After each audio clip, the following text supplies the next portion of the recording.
Okay, here it is. I get it. The first time that a human didn't feel loved from when they showed up on the planet as a tiny little infant.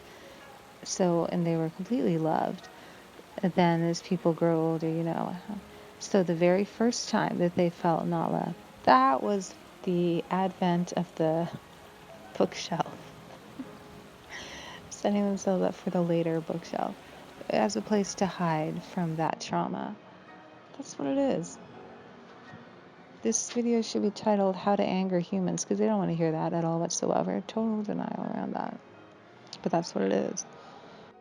And so the only reason to make a video like this is to remind people you are loved. You are worthy of love. Let love in. You are actually deserving of love. You've got to find a way to forgive whoever hurt you. And I think there's so many people, almost everybody, who resonates a little bit with that, because you were loved so completely, when you first came in, and then welcoming to the earth world. It was, meeting all the people who had undergone their same trauma and then projecting that in their own reality and then onto, those around them, such as yourself, realizing that it had nothing to do with it, they didn't mean to. And I mean, the earthling ways are just like, they clap down, they call it discipline. Their domestic abuse, they call it discipline.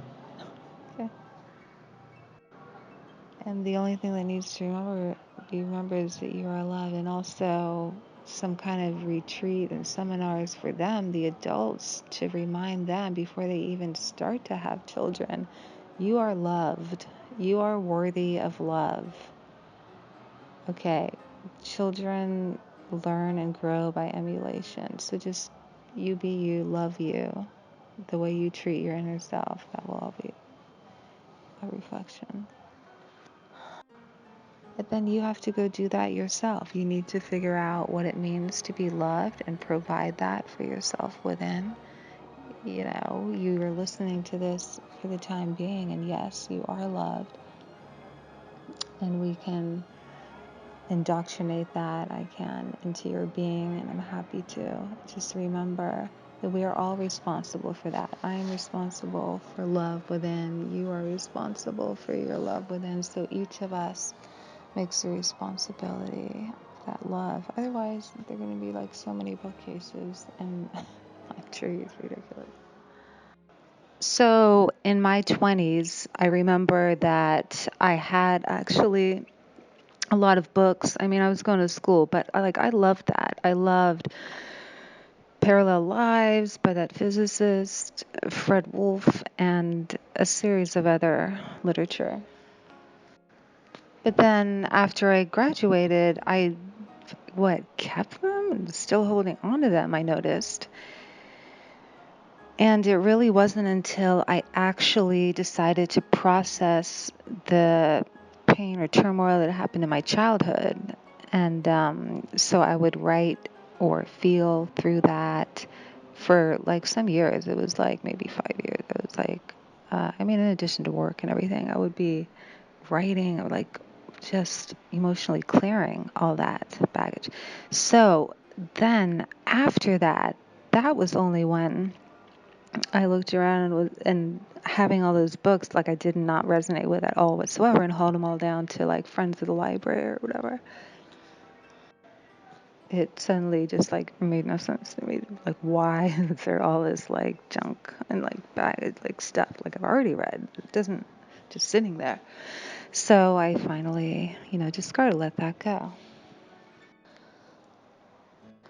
So basically, in my experience, that was the reflection of unprocessed emotion.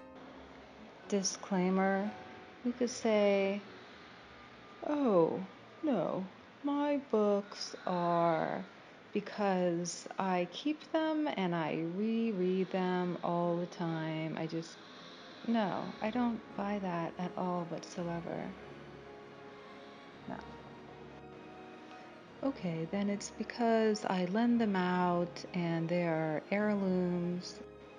So, rather than regarding this whole bookcase thing, because a bookcase is like a shield. So rather than a shield from, fear of letting love in, a shield, of the body's and psyche's safety from when the experiences were too traumatic or too painful or too much to process at that time. So you just build that bookcase or that wall. So learning to let love in, letting love in is the key. So you don't really want to go like tear off that layer, like have somebody discard their bookcase because they'll get so upset. But it can go both ways. If you do Marie Kondo and you discard them all, then you'll have your emotional release, Or the other option is you choose, before you even touch the bookcase, which is like a defense, is you just choose, sit down in a meditation, go inward, relax, learn love, learn to collect all those parts of yourself that were hurt in the past and really love and cherish. And, over time, that bookcase will shift and you'll feel that generosity to let things go. And hug that person and spend time while that person maybe shared some of the difficult, all those just stiffed up emotions. I really think that's why people age, from holding on to emotions. Well, I think most of the medical community understands that's why people age. So that can be done. You can, even on your own time by yourself or with somebody, start letting go of all of those bricks comprising that wall, and you will feel so much better and you will lighten up the planet. And that's why everybody says that the planet's healing just comes down to one person. It just takes one person to heal and clear. And so I encourage, support your healing.